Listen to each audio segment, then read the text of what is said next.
This might be my favorite homeschool curriculum of this school year. Hi guys, it's Katie here with Life Mundane, and welcome back to my channel. Today I'm going to be sharing with you guys my full review on the Who Am I book by Apologia.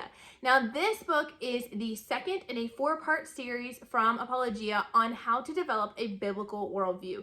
Today we're going to be talking about what is it, what does it cover. I'm going to be sharing with you guys what you need to gather, what supplies you need to do this curriculum, and we're going to be talking about what is the curriculum like? What are my personal opinions after using it? Let's get started. Hi, my name is Katie and welcome to Life in the Mundane. I am a second generation homeschool mom of 6 beautiful kiddos, and on this channel we talk all things resources.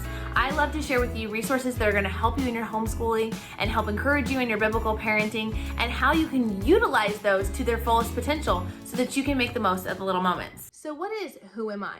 Well, first of all, the title is Who Am I and Why Am I Here? And that is exactly what is covered in this book. Let's take a look inside the table of contents. This book is divided into 8 lessons, and typically if you follow their suggested schedule that is in the how to use this book section, you will only do this 2 days a week, and it will take you about 3 weeks to complete. We, however, did it every day in the week, and we went a little bit heavier on the lesson part, which meant that we finished each lesson in about 5 to 6 days. So about a week, or sometimes we bled over into the next week just a little bit.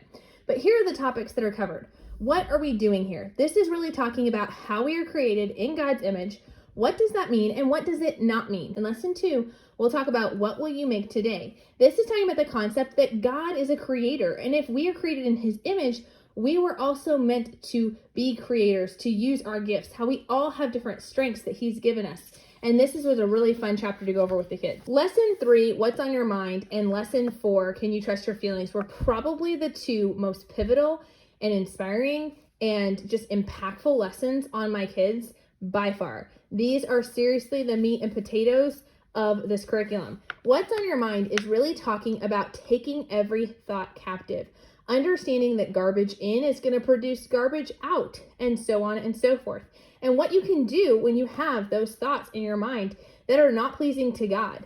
In lesson 4, Can You Trust Your Feelings? It talked about how God is the creator of feelings, how important feelings are, but also how our feelings can lead us astray. So we can't let them be in the driver's seat. In lesson 5, we talked about Will You Choose Wisely? How to make choices in everyday life that are pleasing to God. How will you run the race? This is talking about keeping your eyes on the finish line, understanding perseverance. Lesson 7 is talking about what kinds of fruits are growing. We went through all the fruits of the Spirit, talked about them in detail, and talked about how you might see those fruits in your life.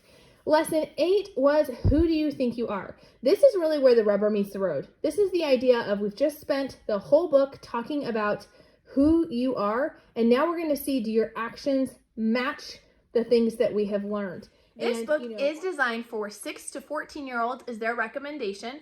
I will give you my personal recommendation, and that is middle school and high school. I think that while 6-year-olds could definitely glean from this, it is definitely more impactful when it kind of reaches you where you're at. And I think middle school is where this whole entire series is targeted at. I think it addresses the things that middle schoolers are going through and high schoolers, but it starts in middle school. And I just think it's such a blessing, and I don't know, it just really is an enriching conversation when you tackle this with slightly older kids. Now that being said, I'm using it with a 13, 12, 11, 10, and a 5 and a 4-year-old. My 5 and my 4-year-old are just kind of in the room. They are gleaning things from our conversations for sure, but of course they're not getting as much as my older kids are. I'll share with you guys more here in a second why I think it's probably better designed for that like 10 years old, 11 years old and up. But first, let's look at a typical lesson and see what that involves. Each lesson is going to start out with the big idea concept. These big ideas is just what it sounds like. It's kind of the big idea, where we're heading in this lesson. How is it laid out? This is the topic we're going to be covering. And then we're going to break it up into much smaller detail. The next big section is the story section. Each lesson has almost like a chapter of a story, and the first half of the book is one story, and it's a story about Sasha and his family. They live in Russia, and Sasha has a disability. Now, I love these stories just on their own. They're well written, they're engaging, they teach lessons. They're just phenomenal overall. And I cry at the end of almost every single one of them. I don't know that there's been any that I haven't cried at the end of. And they're just so incredibly well done. But one of the things I love about these stories, the authors have been very thoughtful to include lots of different countries and cultures, different socioeconomic backgrounds, different time periods. So the first half of the story is about Sasha, whose family lives in Russia. The second half of the story is actually covering a more medieval piece that is about a page who is learning to be a knight. He's training to be a knight and his experience through that and the lessons that God teaches him through that.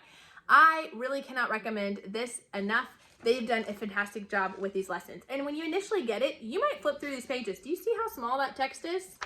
Do you see? And there's like multiple pages for a chapter. And you may be thinking, there is no way 11-year-old's gonna sit through that. But I'm telling you, it is so riveting. Your kids will not want you to stop. The next section is the actual lesson portion. This is where they're going to take that big idea and we're going to break it down into little bitty baby steps. So looking in chapter 1, what are we doing here? Remember I talked about being created in God's image. Well, it's going to break down what does it mean to be made in God's image. We have spent an entire book previous to this studying God and his character, and that is awesome that it builds on each other. I will say that's probably one of the reasons why you should do these books in order. I know many of you guys have asked me, do I really have to do them in order? I would recommend it. They really do build on each other, and it's kind of that natural outworking of the next book. With those sections, if you have younger children, I would highly recommend you just do a section at a time. With my older kids though, I divide that lesson portion into either 2 or 3 days, depending on the length of information and depending on how well my kids are listening that day. And then the final section to the lesson is meet the child, right? So they'll have a different child that you'll meet at the end of every lesson. They live all over the world. They have totally different beliefs. And what I love about it is it's almost like they're introducing themselves to you. So they'll say, hi, my name is Amara, and this is where I live, and I live with my parents, and my dad works here, and my mom does this, and this is what we do for fun. And she shares these things. Now, through these pivotal pieces of information, they are going to reveal a little bit about their worldview. But very rarely are they going to flat out say, this is my worldview, and this is my opinion on these things. And this is meant to be a discussion point for kids, which is one of the reasons why I really think that middle school and high school age is the sweet spot for this curriculum, because at that point they have those critical thinking abilities.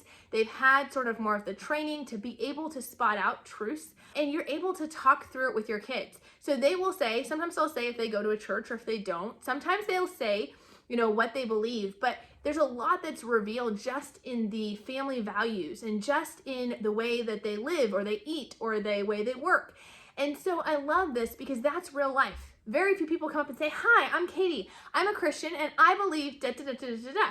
No, instead, you see that outworking through their actions, through their lives. It's just a really great way to kind of start introducing that to your kids. At the end of each of those sections, they have some great discussion questions. Do not skip over those. Those are really to help your kids understand what are the similarities between me and this child and what are the differences. It's not ever villainizing other beliefs or other religions. It is learning how to engage with other worldviews while still understanding and being able to spot the truth in these scenarios and the lies in the scenarios. So I really, really, really highly recommend this book for that reason. Scattered throughout the book, I'll be little boxes. They're usually blue in this book that will give you fun facts just about the world or about any kind of topic. And they're typically related to the story or to something that's coming up in the lessons. But now, what supplies do you need to teach this curriculum? Well, simply put, you need this textbook. That's it. I would say a Bible too. Although all the Bible references are written out for you, I still recommend having a Bible close by. Then you can also get student notebooks if you would like from Apologia. They also have within the lesson scattered throughout are little boxes that say make a note of it. And in those sections, they will ask questions that your child could write down the answers to. We like to just do them orally, but if you would like to, you could just grab a notebook and have your children write out those answers, some more deep thought-provoking questions that you can work on. So if you'd like, you can purchase a separate notebook or you can purchase Apologia's notebook. It has fun activities, it has coloring pages, things like that. And then the final optional piece is that they do have the entire textbook on audio format. You can either get a CD. Now understand it's not actually a CD. It is a CD that is MP3 files on it. Or you can just get the downloadable from the website, which is what I have started to do. That really helps on those days maybe when your voice is a little stretched and you want to listen to it with your kids, or if you're listening to it in the car or things like that. But this is really technically all you need along with your Bible. 2 additional resources that may be helpful as you go through this book are actually 2 totally free resources that I've created and have up on my website, lifeinthemundane.com. You guys can find there the pillars they have as they are going through all of the different books, all 4 books. They are building walls to build sort of this house of foundation. And so I have made printable pillars for each of those houses. You guys can check that out on my website and print those out. We have those in our morning menus, and they just kind of help keep those truths right in front of us as we're going through that book.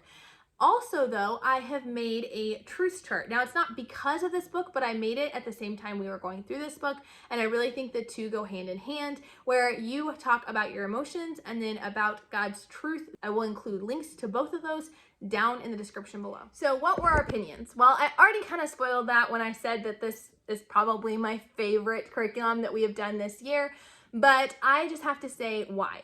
So really where this is it really met my kids where they're at. My kids came to me constantly saying, Mom, it feels like they're reading my mind. It's like they know what's happening because they are living in the world. They are living in these struggles of taking every thought captive. They are living in the reality of constantly having the input of all the messages of the world, and they're having to sort out truths and lies.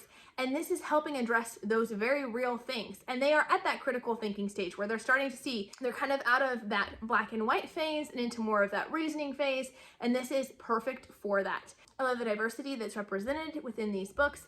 I love the way they cause us to love others of other worldviews, but not without compromising any of the truth. And that is just so incredibly critical and something that I don't see a lot in curriculums these days. What I love about this Bible curriculum in general is that it never, ever, ever just exists within that school moment. So we read in the mornings, but then it tends to be conversations that happen over and over, like at the lunch table and the dinner table, and even in Sunday school and in Bible study. And I just love the fact that it really resonates with them, so it continues to come up. Now, that being said, what did I not like about the curriculum? Honestly, not much. There was really only 2 things that I can think of. And one is that if you held to the conviction of not having images of Christ, this does have images in it. And so you can cover those with a Post-it note if you like. There are way less images in this book than there are in the very first book, but that is just something to keep in mind and to consider. The second thing is they do also, just like in the first book, they use a ton of scriptures, which I love, but they do like to use a ton of different translations. And some of the translations are not my favorite. They've been proven not to be as accurate. I do think they hold a place, but I think it's really important for our kids to understand the difference between translations versus understanding paraphrases and things like that.